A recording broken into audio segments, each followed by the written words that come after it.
नमस्कार दोस्तों, जय जय श्री राधे। कैसे हैं आप सब? उम्मीद करता हूं कि आप सभी सुखी होंगे, संपन्न होंगे, आनंदपूर्वक होंगे। आज मैं बात करूंगा राहु के धोखे की। बिल्कुल सही सुना आपने। राहु का धोखा क्या होता है? आपने कई वीडियोज़ में सुना होगा कि राहु धोखा देता है, लेकिन किस चीज़ में धोखा देगा? इन सभी बातों की चर्चा इस वीडियो के माध्यम से आपको पता चलेगी कि राहु हमें कहाँ पर धोखा देता है और कहाँ पर हमें प्रॉफिट देता है। 1 से लेके 12 भाव तक कोई भी नंबर आपकी कुंडली में हो, किसी भी प्रकार की कुंडली हो, आपने केवल राहु की पोजीशन देखनी है कि राहु बैठा कहाँ है। केतु और राहु का अलग अलग मेथड होता है, लेकिन आज मैं बात करूंगा केवल राहु की।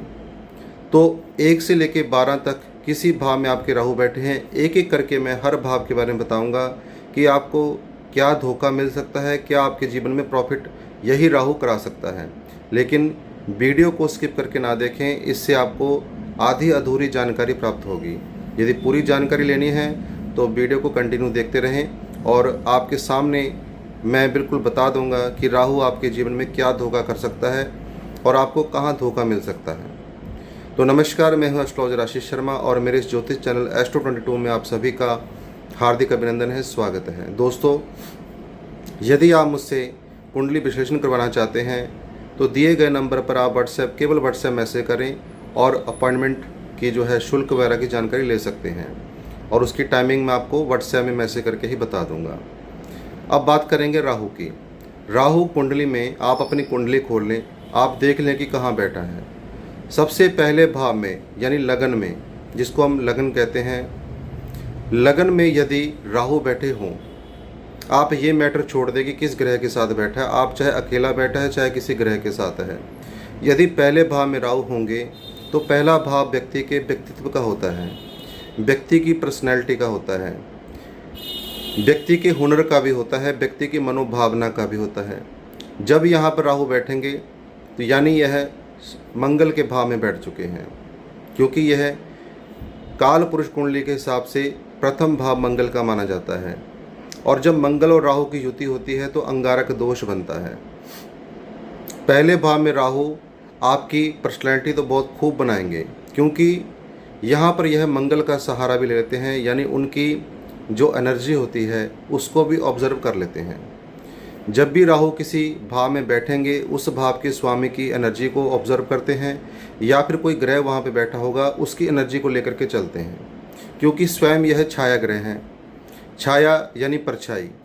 तो यहाँ पर व्यक्ति जिसके राहु पहले भाव में होगा, एक तो उसके मुख में हमेशा क्रोध, गलत ये चीज़ें इसके मुंह में रहेंगी, यानी जुबान में रहेंगी, वाणी में रहेंगी। कई बार व्यक्ति भक्ति भाव का होता है, यानी कुछ अच्छे कर्म करता है जिससे उसकी यह जुबान रुक जाती है, यानी गलत बोलने से पीछे हट जाता है। यदि वह नास्तिक है तो यहाँ पर राहु ऐसा बनाता है कि व्यक्ति किसी के सामने भी कुछ भी बोल देता है और बिल्कुल भी नहीं सोचता कि मैंने क्या बोला है। अब जो पहला भाव है ये धोखा कहाँ से देगा? ऐसे में व्यक्ति जिसका राहु पहले भाव में हो उसको ये लगता है कि मैं ये भी कर सकता हूँ, मैं यह भी कर सकता हूँ, मैं वो भी कर सकता हूँ, ये तो मेरी चुटकियों का काम है, यानी एक टाइप का ऐसा व्यक्ति बन जाता है। लेकिन वास्तव में वह व्यक्ति अपने आप से ही धोखा खा रहा होता है। जो वह समझता है वैसे होता भी होगा, लेकिन कहीं ना कहीं उसको अपने आप से ही धोखा मिल जाता है, क्योंकि यह स्वयं का होता है भाव। तो राहु यहाँ पर आपको धोखे में रखता है कि तू तो बहुत हर चीज़ तेरे को आती है, तेरे को किसी चीज़ की कमी नहीं है। तो इसी धोखे में व्यक्ति रह जाता है। और यहाँ पर धोखा राहु की महादशा आने पर या अंतदशा आने पर व्यक्ति को प्रतीत होती है कि वास्तव में, जैसे हम कहते हैं कि जो माइंड में चल रहा होता है कि मैं ऐसा हूँ, मैं वैसा हूँ, मेरे को ये सब कुछ आता है, ये तो मेरे बाएं हाथ का खेल है, यानी एक बेवजह मन में चीज़ें पाल लेनी कि मैं ऐसा हूँ, क्योंकि दुनिया में बहुत तरह के लोग होते हैं, एक से बढ़कर एक। लेकिन व्यक्ति यहाँ अपने आप के बारे में सोचता है। लेकिन वह जो व्यक्ति का जो राहु का धोखा होता है, जब राहु की अंतर्दशा आती है तो व्यक्ति को धोखा मिलता है राहु की तरफ से, यानी राहु यह दिखा देता है कि भाई तू ऐसा कुछ नहीं है, ये है तेरी औकात। दूसरे भाव में जब राहु होंगे, किसी भी ग्रह के साथ हों या अकेले हों, दूसरा भाव होता है व्यक्ति के कुटुंब का, परिवार का, वाणी का और व्यक्ति के भोजन का यानी स्वाद का। जब यहाँ पर राहु होते हैं यहाँ पर धन आपको बहुत देंगे, नेगेटिव तरीके से देंगे, 2 नंबर से देंगे, जैसे भी देंगे आपको धन प्रदान करेंगे। व्यक्ति धन के पीछे भागता है क्योंकि जहाँ राहु बैठते हैं वहाँ पर व्यक्ति को दौड़ाते हैं उस चीज़ के पीछे। जैसे पहला भाव है, व्यक्ति को अपनी पर्सनैलिटी के ऊपर गर्व होता है। दूसरे भाव में जब होता है तो यहाँ पर व्यक्ति धन के पीछे भागना शुरू कर देता है। यानी राहु का फोकस होता है कि व्यक्ति धन की तरफ जाए, उसको कैसे अर्न करना है, कैसे कमाना है, यह नहीं देखता। यहाँ पर राहु केवल आपको यह दिखाएगा कि बस धन खींचना है, धन लेना है, धन कमाना है, पैसा कमाना है। लेकिन यहाँ पर धोखा कहाँ पर होता है फिर? जब पैसा व्यक्ति को राहु दे देता है तो धोखा कहाँ से मिलेगा? कुटुंब से, परिवार से। कुटुंब, परिवार यानी जिसके लिए वह कर रहा होता है वहीं पर कहीं ना कहीं परिवार वालों की तरफ से ही व्यक्ति को धोखा मिल जाता है। और जब राहु की महादशा या अंतदशा आती है तो व्यक्ति को एहसास होता है कि मैं जिनके लिए कमा रहा था, जिनके लिए सब कुछ कर रहा था, वही मेरे साथ ऐसा छल कपट कर रहे हैं। ये है राहु का धोखा। बिल्कुल समय आने पर व्यक्ति को पता चलता है जब राहु की महादशा या अंतदशा आती है।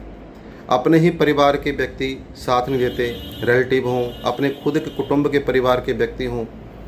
ज़्यादातर दूसरा भाव जो होता है स्वयं के ब्लड रिलेशन का देखा है। आपको इन चीज़ों का ध्यान रखना चाहिए। नंबर 3, यदि तीसरे भाव में राहु हों तो यहाँ पर क्या छल कपट करवाएंगे, क्या धोखा दिलाएंगे। राहु यहाँ पर आपके जीवन को बदल के रख देंगे। जिसके तीसरे भाव में राहु हो उसका नेटवर्क बहुत बढ़ जाएगा। सोशल मीडिया में यदि व्यक्ति है तो उसका नाम खूब बनेगा और व्यक्ति अपने माइंड से, अपने पराक्रम से खूब धन कमाएगा क्योंकि ये राहु कर रहे हैं।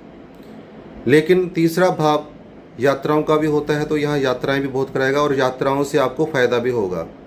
कई लोग आपने देखे होंगे ट्रैवलिंग करते हैं, ट्रैवलिंग में ही उनका आने जाने में ही जो है कहीं ना कहीं उनको अपॉर्चुनिटीज़ मिल जाती है, कोई मौके मिल जाते हैं धन कमाने के, या धन आ जाता है उनके बैंक में, अपने आप ही ट्रांसफ़र होता है। किसी काम ही ऐसा होता है उनका कि अपने आप ही ट्रांसफ़र होना शुरू हो जाता है। लेकिन यहाँ तीसरा भाव क्या धोखा कराएगा? यदि राहु यहाँ पर बैठे होंगे तो आपके बल्ले बल्ले तो कराएगा ही कराएगा, यानी आपको बहुत ऊंचाइयों में पहुँचाएगा। लेकिन जिस भाई बहनों के ऊपर आपको खूब बिलीव होगा वही भाई बहन आपके धोखा दे सकते हैं आपको।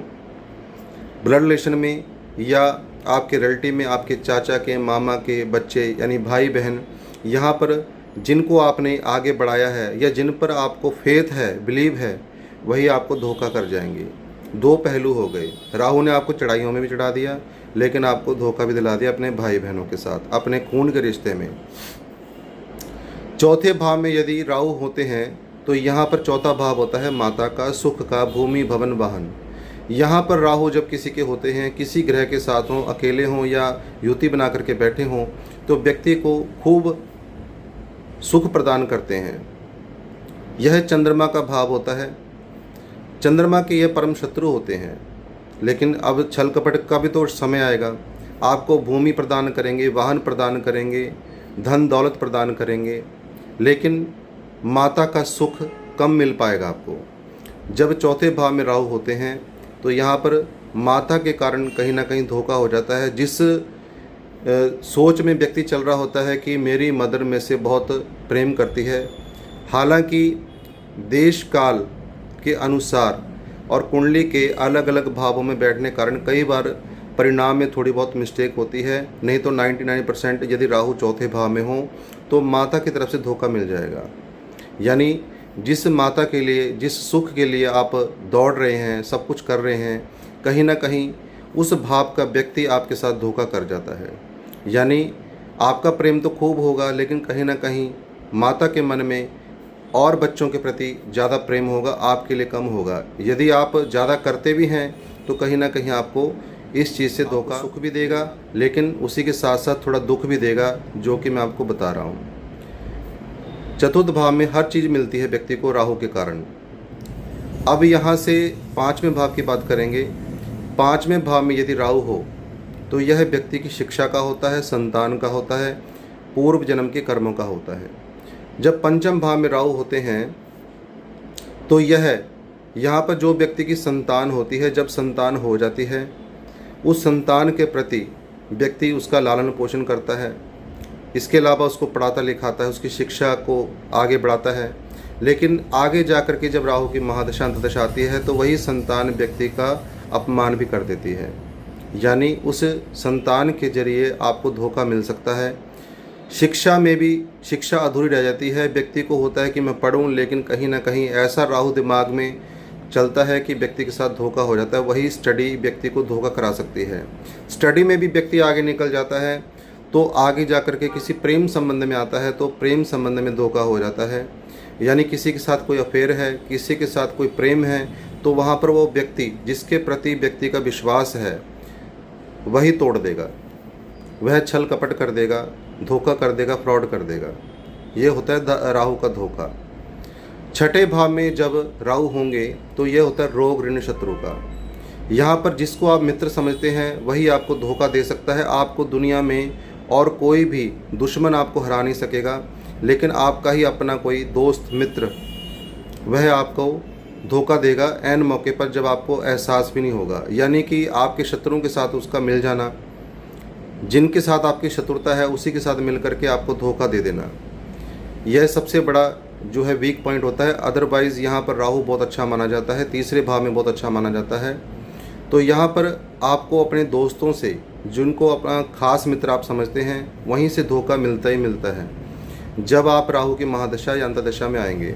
हमेशा के लिए ऐसा रिजल्ट नहीं मिलता, ये एक दो बार मिलता है जब राहु की दशा आती है, या महादशा या अंतर्दशा।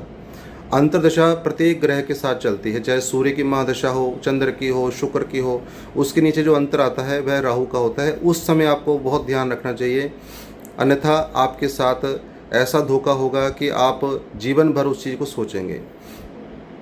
अब यहाँ पर रोग ऋण शत्रुओं का तो नाश कर देता है, लेकिन अपने ही मित्र हमारा काम खराब करने वाले होते हैं, धोखा देने वाले होते हैं। सप्तम भाव दाम्पत्य जीवन का, पार्टनरशिप का और विवाह का माना जाता है। जब यहाँ पर किसी के भी राहु बैठे हों तो ये समझ के चलें कि आपको पार्टनरशिप यदि आप की हुई है, आपको लगता है कि मेरी पार्टनरशिप में मुझे कोई समस्या नहीं है, राहु की दशा का इंतजार कर लेना, अंतर्दशा का इंतजार कर लेना। वही पार्टनर जो आपके साथ पार्टनरशिप करके व्यापार कर रहा है, कोई काम कर रहा है, वही आपको धोखा कर जाएगा। आपकी एक साइड में आपका बिजनेस है, आपके सामने उसने बिजनेस खड़ा कर लेना अपना, और आपके साथ धोखा करके ही ऐसा होगा। यदि आपकी धर्मपत्नी है या आपके पति हैं तो वह आपके साथ धोखा करेंगे ही करेंगे। अगर नवमांश कुंडली में भी ऐसा पोजीशन बनी हुई तो 101% आपके पति या पत्नी आपके साथ फ्रॉड करेंगे ही करेंगे। यानी जिनके प्रति आपका प्रेम होता है, राहु वहीं पर धोखा कराता है। यहाँ पर विवाह जिससे होगा वही आपके साथ धोखा करेगा, यदि नवमांश कुंडली में भी राहु जो है खराब पोजीशन में हुए तो। अब बात करूँगा अष्टम भाव की। अष्टम भाव में किसी के राहु होते हैं, ये होता है ससुराल का, रिसर्च का, आयु और मृत्यु स्थान। यहाँ पर व्यक्ति को ऐसा लगता है कि इस चीज़ को करने से तो मेरी कभी मृत्यु होगी नहीं और मेरा जीवन बढ़ेगा, तो यह व्यक्ति की भूल होती है। यहीं पर व्यक्ति के साथ धोखा होता है। व्यक्ति किसी न किसी व्यसन में पड़ जाता है, कोई ना कोई चीज़ को पकड़ लेता है, चाहे स्मोकिंग, ड्रिंक या कोई भी चीज़। वही चीज़ आगे जा कर के उसको धोखा देती है, उसके शरीर का नाश कर देती है, खराब कर देती है। यानी ये राहु अष्टम भाव के करते हैं। जिसके अष्टम भाव में राहु हो, मोस्टली वह व्यक्ति कोई ना कोई व्यसन जरूर करता होता है, चाहे कोई स्मोकिंग करे या कुछ भी करे। तो यहाँ पर आपको इस चीज़ में सतर्क रहना है कि ये चीज़ आगे आके ख़राब करेगी। नंबर दो में यह ससुराल का भाव होता है। तो यहाँ पर जिस ससुराल पे आपको फेथ होता है कि मेरे ससुराल वाले बहुत अच्छे हैं, तो वही आपके साथ छल कपट कर देंगे। ससुराल के व्यक्ति आपके साथ धोखा कर देंगे किसी न किसी बात पर। नवम भाव की बात करें तो नवम भाव होता है धर्म का, कैरियर का, पिता का। यहाँ पर यदि राहु बैठे हों तो पिता के कारण ही आपको धोखा हो जाता है। जैसे मान लीजिए 3-4 भाई हैं तो आपको कुछ ना मिले और उनको सब कुछ वह पिता बांट दें ऐन मौके पर, जो राहु की महादशा या अंतर्दशा हो आपके ऊपर। यानी पिता के कारण आपको धोखा मिलता है। आपको बाद में यह एहसास होता है कि मैं तो इतना प्रेम करता था, लेकिन इसी पिता ने मेरे को धोखा दे दिया। मैं देखो किसी चीज़ के खिलाफ नहीं हूँ, मैं केवल कुंडली की अवस्था बता रहा हूँ आपको। कुंडली की जैसी अवस्था होती है, यदि D9 चार्ट में या अलग अलग चार्ट होते हैं उसमें भी राहु की पोजीशन अच्छी ना हो तो ऐसा होता है। हमेशा ऐसा नहीं होता, क्योंकि यह धर्म का भाव होता है। यदि व्यक्ति धार्मिक होता है तो कहीं ना कहीं व्यक्ति के साथ ऐसी चीज़ें नहीं होती हैं, वह सब कट जाती हैं भगवान की कृपा से। लेकिन यदि व्यक्ति नास्तिक है, उसकी कुंडली में और जगह पर भी और कई चार्ट होते हैं, ठीक है, D7 चार्ट, D9 चार्ट, कई चीज़ चार्ट को देखा जाता है। तो यहाँ पर मोस्टली जो मेन है पार्ट वह जन्म कुंडली होती है हमारी, उसी जन्म कुंडली से अलग अलग पार्ट बनते हैं। तो यहाँ पर जो 9वां भाव होता है, यहाँ पर व्यक्ति के राहु होने से व्यक्ति धर्म से दूर होना शुरू हो जाता है। यदि वह धर्म में आ जाए, यानी जिस देवी देवताओं को, जिस इष्ट को आपके परिवार के मानते हैं, आपके बुजुर्ग लोग मानते हैं, यदि उसी रास्ते पर आप उन्हीं इष्ट देवताओं को मानेंगे, उसी धर्म पे चलेंगे, तो यह राहु कभी भी आपको ख़राब नहीं करेगा, अन्यथा आपको धर्म से भटका देगा। और यहाँ पर आपको पिता से ही धोखा मिल जाएगा। अंत में पता चलेगा कि मेरे नाम तो कुछ है ही नहीं, वो सब कुछ तो जो है पिता ने अपने बाकी भाई बच्चों को बांट दिया है। तो कुल मिलाकर के यहाँ पर अपने खास एक व्यक्ति से, जो घर का पर्सन होता है, मुखिया होता है, उससे आपको धोखा मिल जाता है। उसके लिए यही उपाय है यहाँ पर कि आप धर्म के रास्ते पर चलें, धर्म से ना भटकें। नंबर 10 नंबर में यदि आपके राहु होते हैं तो यह 10वां भाव जो होता है कर्म का होता है। व्यक्ति के वर्क स्थान को 10वां भाव को कहते हैं। यहाँ पर राहु बैठना यानी आपके जो कर्म क्षेत्र है, जहाँ पर आप काम कर रहे हैं, तो वहाँ पर ही कोई ऐसा व्यक्ति होता है जिसके ऊपर आपको बहुत ज़्यादा फेथ होता है, विश्वास होता है। वही व्यक्ति आपके साथ विश्वासघात कर जाता है, धोखा कर जाता है। जैसे मान लीजिए एक बॉस है, उसकी एक कंपनी है, उसमें आपके नीचे कोई काम कर रहे हैं और आपको उसके ऊपर फेथ है, यानी अपने कर्मचारी पर फेथ है कि यह बहुत अच्छा इंसान है, इसको मैं सारा लेन देन सौंप दूं। जो भी लेन देन है, कोई बैंक का काम है, आप बिल्कुल उसके ऊपर निर्भर हो जाते हैं।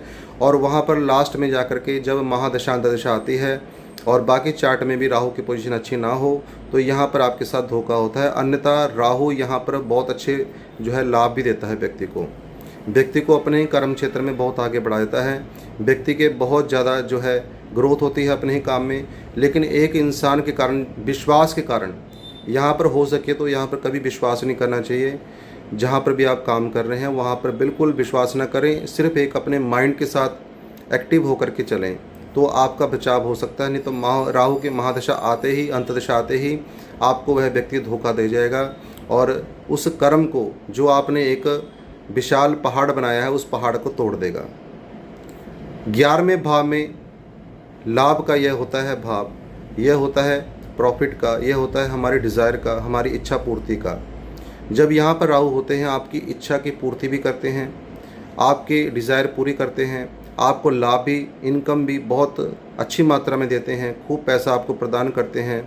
लेकिन अपने ही मित्रों से, अपने ही प्रेमी से आपको धोखा हो जाता है, जिसके कारण आप आगे जाके मानसिक तनाव में आ जाते हैं। जिस पर आप विश्वास करेंगे, चाहे वह दोस्त हो, मित्र हो या आपका प्रेमी या प्रेमिका हो, अवश्य ही आपको यहाँ पर धोखा मिलेगा। यह श्योर्ड है, क्योंकि यहाँ पर राहु बैठा हुआ पंचम भाव को भी देखता है और 11वें भाव का भी जो है वहाँ पर मालिक बन करके बैठा होता है। तो प्रेम चक्कर भी आपके बहुत चलते हैं इसमें, क्योंकि राहु की जब दृष्टि पड़ेगी पंचम भाव में तो आपके प्रेम संबंध भी बनेंगे। लेकिन आपको जब रियलिटी में किसी से प्रेम होगा या किसी को आप अपना मित्र मानेंगे तो वहाँ पर आपको धोखा हो जाएगा। इसलिए बिल्कुल बी फ्रैंक चलें तो सही रहेगा, अन्यथा यहाँ पर धोखा मिलना श्योर है। अब मैं बात करूँगा अंतिम भाव यानी 12वें भाव की।